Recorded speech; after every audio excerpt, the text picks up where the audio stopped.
to Wealth Dynasty, and again, we have one of our really good friends, one of our business partners, and very experienced individual. He's been on our podcast before.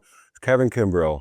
Welcome back, Kevin. Thanks, Mark. Welcome, Kevin. Hey, thanks for being here today. Glad to be here. Appreciate it. Always enjoy being with you guys. So today we're going to talk about defined benefit cash balance plans, or is it the other way around? Cash balance defined benefit plans. You can do it. You can do it either way. So it's an amazing strategy that benefits business owners, physicians, anybody with high W-2 income or 1099 income. Right.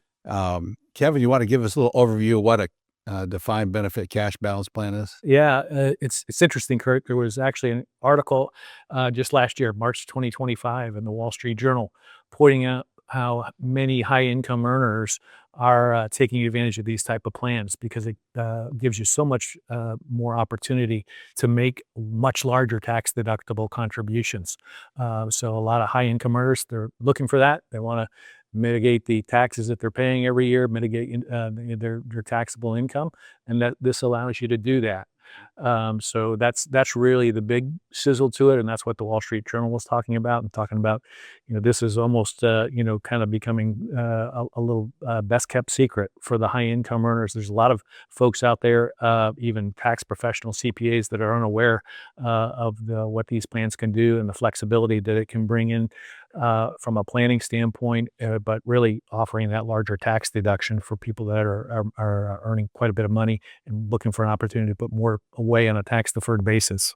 So for somebody that doesn't know anything about what we're talking about, this is a qualified plan or a government tax deductible plan that you can put money away, large amounts of money away, and that you don't have to end up paying taxes if you're a really high income earner. Is that That's correct. Yeah. Okay. Usually thinking about somebody making over $500,000 a year, Mark.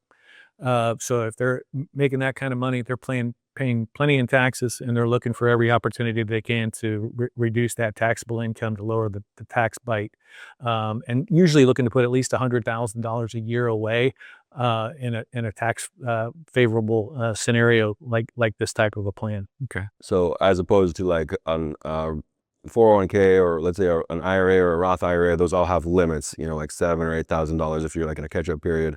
In a Roth a 401k, you may get some match from your employer, or you may just max it out if it's like an individual IRA for your business. How does this differ than that with like an IRA or a 401k? Yeah, exactly. The biggest difference is the amount you're able to contribute. So even if you look at kind of the high end of those type of plans you talked about, where you're talking about 401ks and profit sharing, even with the employer contributions, the employer matches, and all of that sort of stuff, you're still going to max out somewhere in that around $70,000 or so a year is about the maximum that somebody's going to be able to shield from taxes. When you get into the cash balance arena, it depends on age, but you get somebody, 50 years old to 60 years old or older, they could be looking at being able to put over $300,000 a year into a plan like this, and getting that out of their taxable income flow for that year. So that's where it really comes into play, is so much larger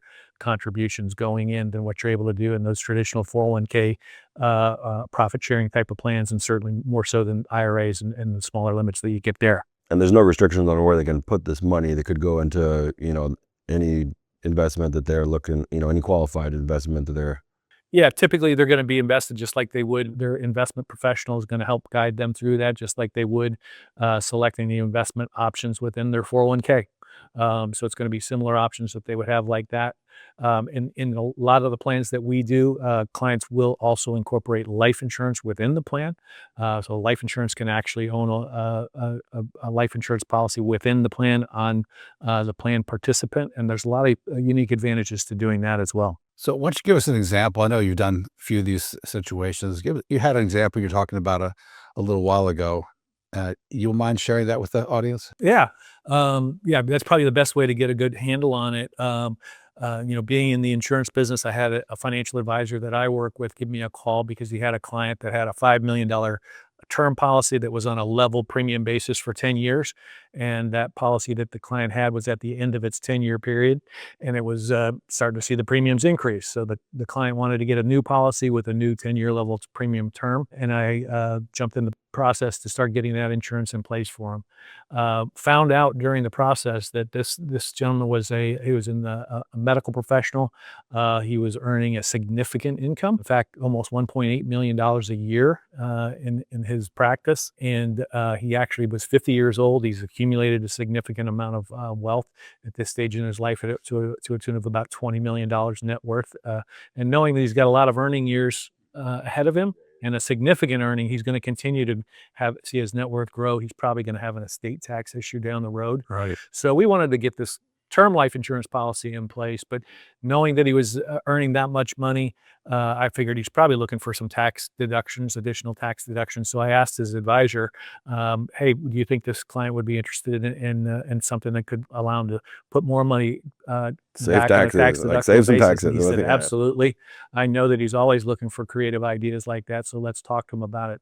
So we had a conversation with the client. Now, we didn't know all the details, Kurt and Mark, about his business structure, because these plans, they have to be looked at one by one to figure out if it's really going to be suitable for that client based on their business makeup, how many employees they have, what type of plans they already have in place for retirement. So we do, as the first step, what we call a feasibility study.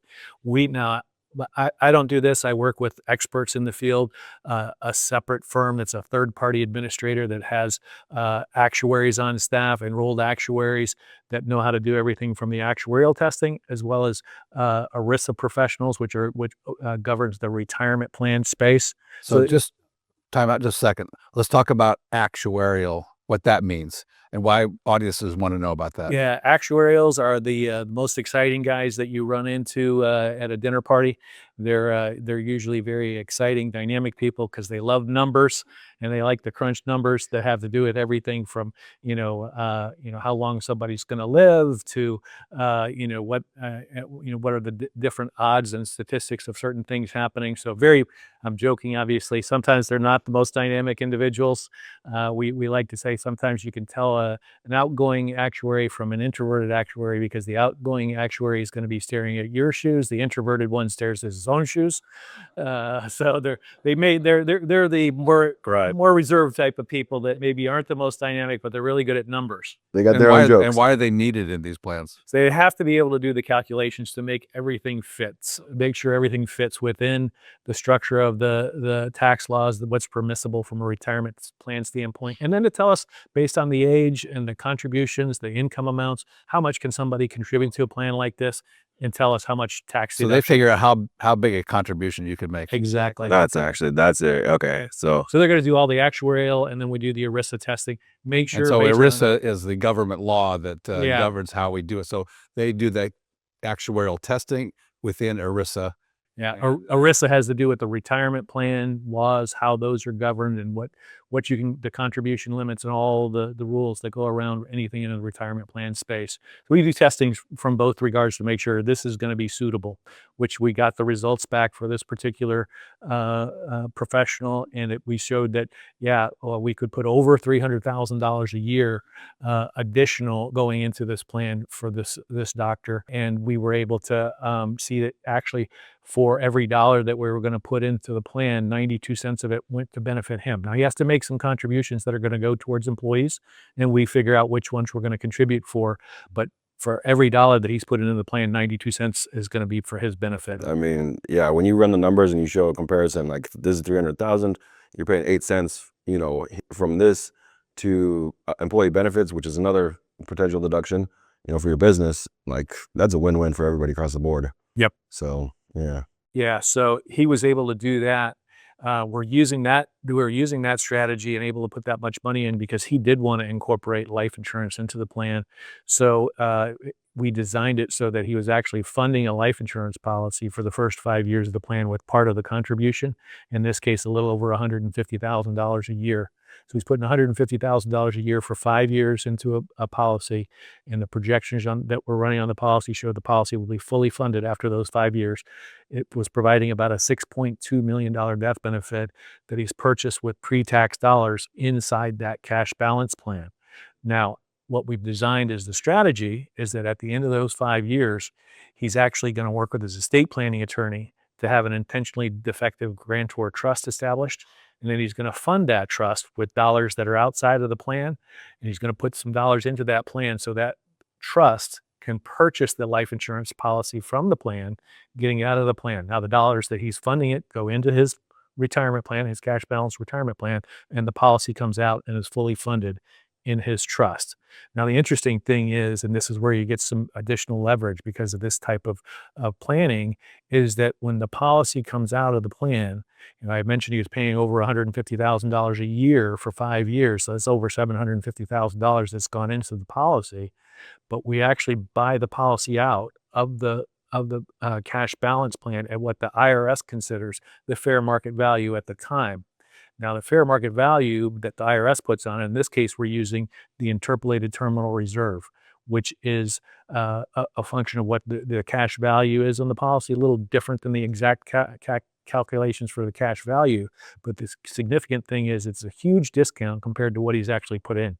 In this case, the expectation is that that fair market value would be $397,000 at the end of the 5th year. So he's put in over $750,000, but he's getting it out at a discount of only $397,000, and he's got his estate planning in place. So let's think about this for a second. What we've done, what you've done for this gentleman, he's saving $100,000 a year in taxes. Maybe Yeah, more. over $150,000. Over $150,000 a year in taxes. He was in a state where he had a state income tax as well as his federal income tax. So he's saving $150,000 in tax. So $150,000 of money that would have gone to the government staying in his pocket. Exactly. He continues to earn interest and grow. All right. That's number one. Number two, you got him $6.2 million of life insurance, which if something happens to him, his family it funds that entire plan immediately.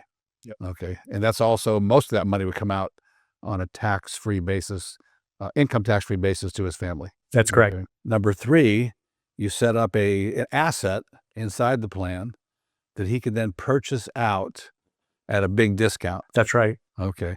That will benefit his family for generations. That's exactly correct. Okay.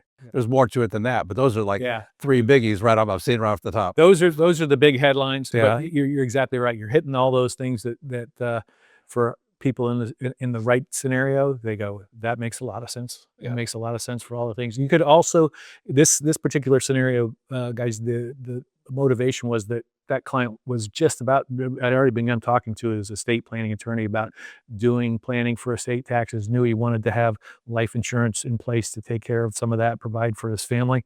Sometimes they, instead of doing the trust to own the policy and having the trust buy the policy out of the plan, sometimes a client will say, well, I want to own that policy because I may want to access those cash values for supplemental retirement income or for some other needs down the road. A client can keep control and not put it into an irrevocable trust. They can own it themselves too. So they can just buy the policy, own it themselves, and use it for their own purposes, which may be tax-free distributions for that. Exactly. Yeah, you know how that works. We're able to tap those policy cash values without having to pay income tax on any growth in the amounts that we put inside the policies. So I got a question for you. Why don't more people do this? Because there's lots of people out there earning that kind of money. Okay, and they're in the trades, in the professions. Why aren't they doing it more? There's a lot of misnomers to it. First of all, the biggest answer, Kurt, is most people just aren't aware of it. Just don't know. They don't know about it. It's amazing to me is I see not only do the clients not know about it, but the first conversation we're going to have is with the individual's CPA, because we're going to have to get some information about their current retirement plans, the current things that they've got in place for their employees. And we do all of this legwork with whoever we're partnering with. We'll work with the CPA firm, get the employee census. We've got to do that to get all the testing and stuff in place. But we'll make that call to the CPA a lot of times and start explaining to them what we're doing.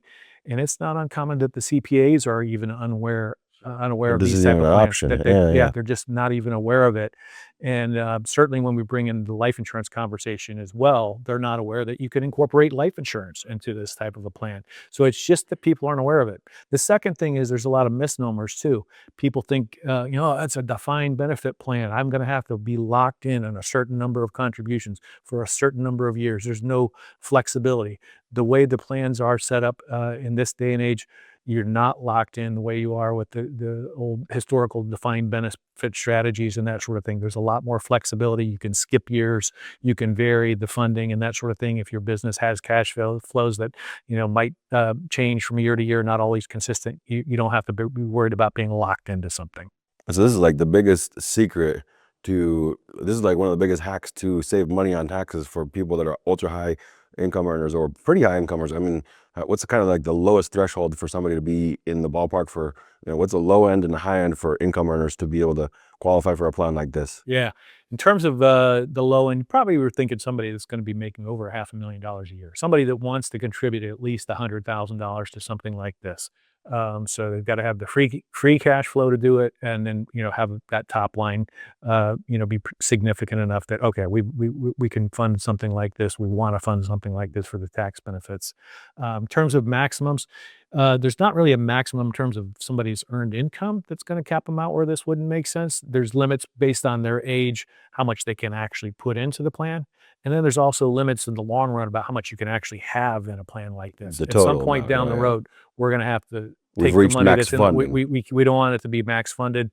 We don't want somebody, because you can have significant taxes. There's an excise tax for plans that are over the limits that the IRS puts in place. That's stuff that we work with our third-party administrator on to make sure clients don't get into that. Exactly. So you can't have too much money in these type of plans. We'll roll things over into IRAs and things like that to avoid that. But we do that testing as well using our third-party administrator to do that. But that's really the big limit. It's not that somebody's going to be making too much money. There's just they won't be able to put unlimited amounts of money in it. That it's based on their age and a function. Yeah, I mean, this isn't like the fix for everything in every situation, but this is an incredible option for people. I mean, I can think of friends that are HVAC business owners or plumbers that just have 3 or 4 employees. They're making $500,000 or $2 million a year, whatever. And this is incredible. They usually, what a lot of those guys do is they just buy vehicles, they buy equipment. That's they exactly just right. spend all that money to just like get more stuff, and that stuff's not going to make these guys money. It's I mean, it may exactly make you right. money through the business, but like. They're buying their wife a comfy pickup truck. Right. Just to not get the tax deduction. It's almost cliche, right, Yeah, Mark? yeah, You see the business owner that's going out and they're just going to spend the money on an asset that they don't need, but they'd rather buy that asset than have to, then give it to the government. In this case, you're giving it to your own retirement down the road, Give it to or your yourself. own estate planning down the road, your own family legacy. So that's exactly right. So you're gonna be putting things in place that are going to be benefiting you, that you definitely need and are going to benefit from down the road. One thing I see, these are pretty complex. So like, I think that might be another roadblock for people. They're pretty, you got a lot of people, a lot of moving parts, a lot of people involved here. So this isn't like something that you business owners are going to want to do by yourself. You want to get a professional involved, get multiple professionals involved to kind of build this out for you. Just like anything, like if you're going to build a house, you're not going to do that whole thing on yourself. You're not going to do everything by yourself unless that's your profession. And this is just like building your financial house. You get multiple people involved, see all those different angles, make sure you're doing everything legally, legitimately, and this is an incredible opportunity for people to save so much money on taxes. This is crazy. Yeah, you do want to deal with people that truly specialize in this and that truly know what they're doing. I've been in this business for a long time. I've had opportunities to work with a number of third-party administrating firms that do this sort of stuff. And there's definitely a difference there too. You want to work with, and I believe the firm we work with today is the best of the best. So we'll make the introduction there for you, for your CPA, to that type of person that they're going to be able to demonstrate how much experience they have with this, the type of people that they have on staff. And you're dealing with the best of the best in terms of who does these types of plans. The other thing that's interesting too is there are a lot of cash balance plans that sometimes people already have established. And I've seen it that people have established them without knowing that they can use that plan for doing planning with things like life insurance within the plan. I've talked to a lot of advisors, accountants, and clients that go, well, we've got this type of plan, but I didn't know I could put life insurance in it. And I need life insurance, and I'd like to be able to use my plan to do that. If somebody has an existing plan, we can take a look at that plan and look to see if it makes sense for them to put a life insurance policy within that plan. That allows for larger contributions going into the plan. and allows for all the planning things that you can do when you're able to fund permanent life insurance and get some of those discounts and some of the leverage that comes into play with the planning, because you're using the combination of the plan and the life insurance policies. One question I have is, I'm sure everybody's thinking, a lot of people involved. This must cost a lot of money. So tell us more or less, give us some idea. So we're getting a $200,000 contribution. What's the cost Yeah, of what's this? the net here after all Yeah, the expenses? Yeah. there are obviously fees for the third party administrator is going to be setting up the plan. They do have a plan fee to set that up. That's just a few $1,000s. I believe it's less than about $3,000 or $4,000 a year to establish the plan, and then ongoing administration costs are probably about $2,000 to $3,000. Okay, so it's not that much. It's a small No, this is fraction. an absolute no-brainer. Consequential in the grand scheme of things, Yeah, this is a relative to no-brainer. tax. And those are tax deductible expenses as well. Exactly.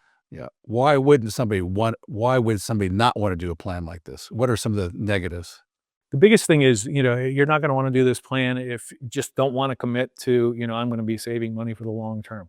Again, it does allow for flexibility, but you should be going into it with the anticipation that, hey, I'm going to fund this because I want to save money for the future. Right. I'm not planning to spend it next year. So it should be gone into with, hey, this is a long-term plan. We're expecting to contribute to the plan and put it in place. If you're like, I'm not sure I'm going to want to do this, maybe hold off and make sure. Yeah, there's stages to business growth. So like when somebody's on their ramp up and they're really the growth stage, this may not be the time to do something like this. But once they hit kind of like, we've grown, this is where we want to be, we're established, we're making good, a good income. Now let's talk about how to get more money back from all that. This is kind of like the sweet spot for them. Would it be, right? Yeah. Yeah. Yeah, that's exactly right. Maybe the startup is not the right phase of the business life cycle to do it, but more mature businesses that okay, we've been making good money, we've got a good track record of that, we expect that to continue.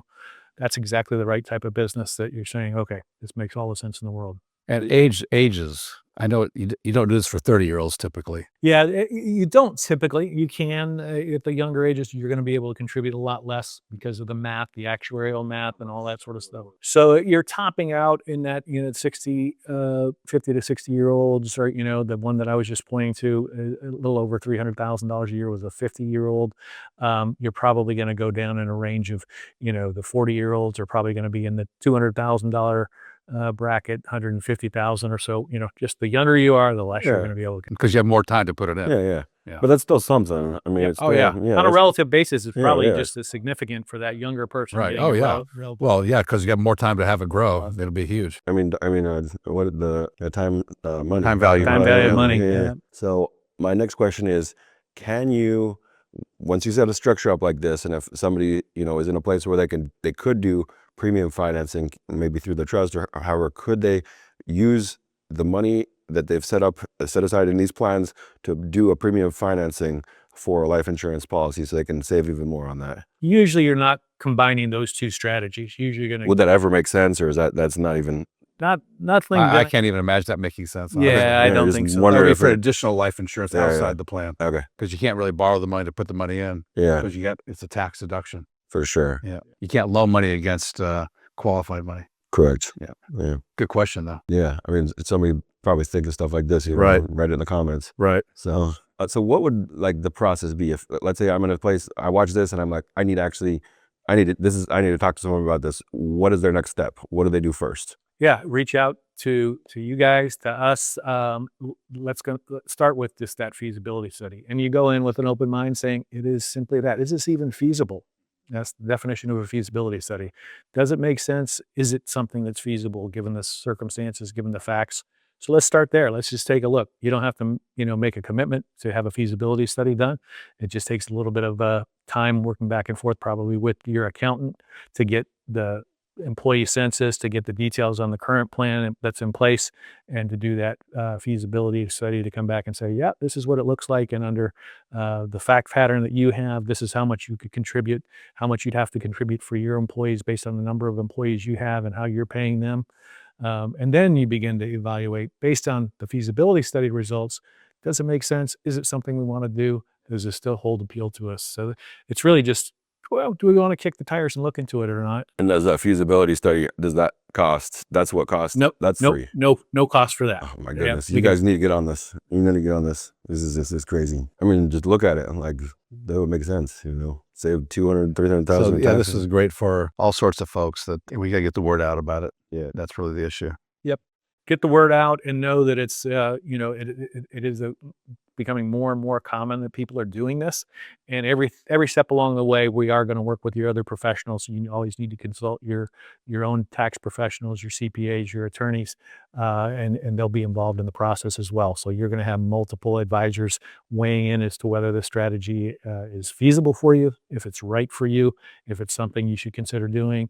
Working with your investment advisors, working with your insurance folks, working with anybody that you're relying on for advice and into your planning matters. One thing I know everybody's going to ask in the comments is the question that I know is going to come up. You're talking about the time commitment on these. So how many years am I going to be locked into this, or what does that look like? Is it like 5 years or 10 years, or is this like I think you longer want to than go that? into it with a 5-year scenario, if not a 10-year scenario. You don't have to commit to that, though. That's the thing that a lot of people do get wrong, and thinking, oh, if I decide to do this and after year one we don't want to fund, you can take the year off. You can come back and start funding again down the road. So you're not locked in. But you shouldn't start a plan if you're thinking, I'm only going to do 1 year. Probably not the best strategy, not the thing. What would be the minimum? Especially I guess? incorporating Is things there, like life. Is there like a minimum that makes like the minimum that makes sense? What do I you think from a planning standpoint, you want to think you're going in for a 5-year plan. That's kind of the design, the expectation, knowing that you've got flexibility, but generally thinking 5 years. You know, 5 years, unless something terrible happens, then you can fix it. Yeah. Man, this is crazy. Yeah, this is so unheard of. I don't think anybody knows about this. I mean, some people know about this, and that's why they're saving taxes. But like, Well, you said in the Wall Street Journal article, there's like 23,000 people doing it. I think that's 23,000? right. I know, but That's small. It's small, but also the word's getting out because there is now over $1 trillion in these type of Yeah. Okay. no. Wow. trillion with a T, Yeah. You're right. whatever that means. Yeah. This is great. Thank you, Kevin. There we go. Fantastic. Yeah, this is Excellent. wow. This is crazy. This is a must-watch episode. I'm so glad that Kevin came here and talked to us. You guys are gonna. I mean, if you guys have any questions about this, if anybody has any questions or comments, write them in the comments below. Reach out to us. We got Kevin here. His contact information will be in the notes. If you enjoyed this episode, you learned something, and go ahead and like and subscribe to the channel. Follow us, whatever. Thank you. Thank you, Mark. Thank you, Kevin. Appreciate you. Thank you, guys.